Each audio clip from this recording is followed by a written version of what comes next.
Hi there, Dr. Lepora here, and I'm so excited to be bringing you this 4-part series on diversity and equity and inclusion. It's a very important element that is on people's minds, on their hearts.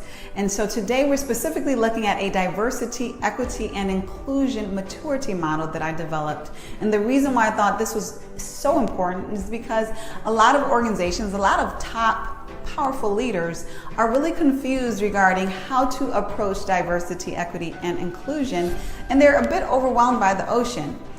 And even though individuals are powerful, are skilled, are smart, it does not mean that they know everything. And so specifically diversity and equity and inclusion, many of us are still learning in the industry. And so it's important for people to not be ashamed, but to be open to learning how to leverage D&I to better their organizations, to better their business, to better their teams and their people.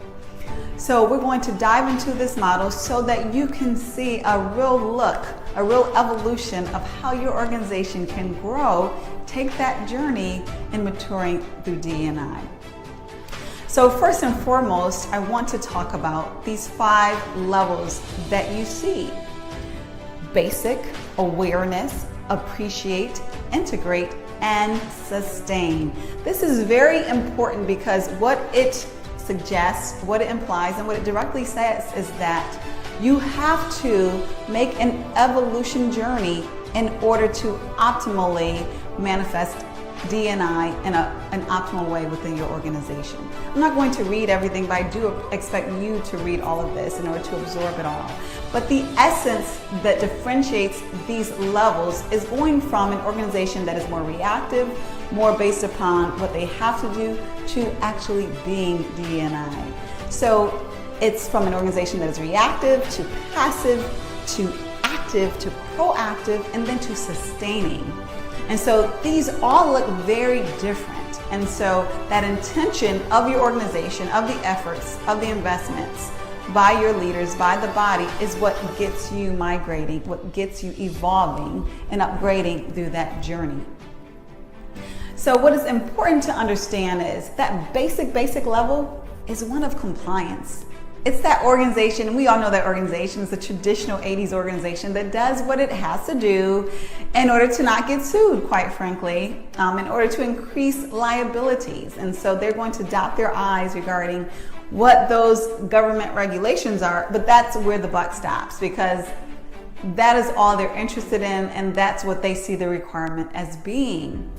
You know, and then that next phase is, awareness.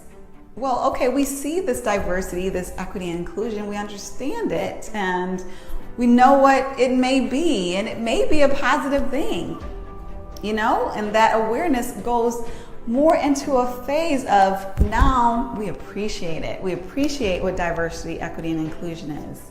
And not only do we appreciate it, but then that goes into we want to be engaged, we want to be active, we want to do something, you know, to basically manifest this great thing that is good for our bottom line, good for our business, good for our people. And then ultimately that inspiring level is sustaining. And that is when your organization culture represents D&I. It's going from an external focus, again, one that is reactive, one that is about compliance, to one that is more and more increasingly internal, to one about sustaining. Another way to look at it, or another component of that maturity, is about investment. How much of investment of energy, of intention, and resources is toward an organization being diversified, equitable, and inclusive? As that intention grows, as those investments grows, as those resources grow, then that maturity should grow along with it, assuming that it's the right, obviously, methodology and the right transformational efforts that are made.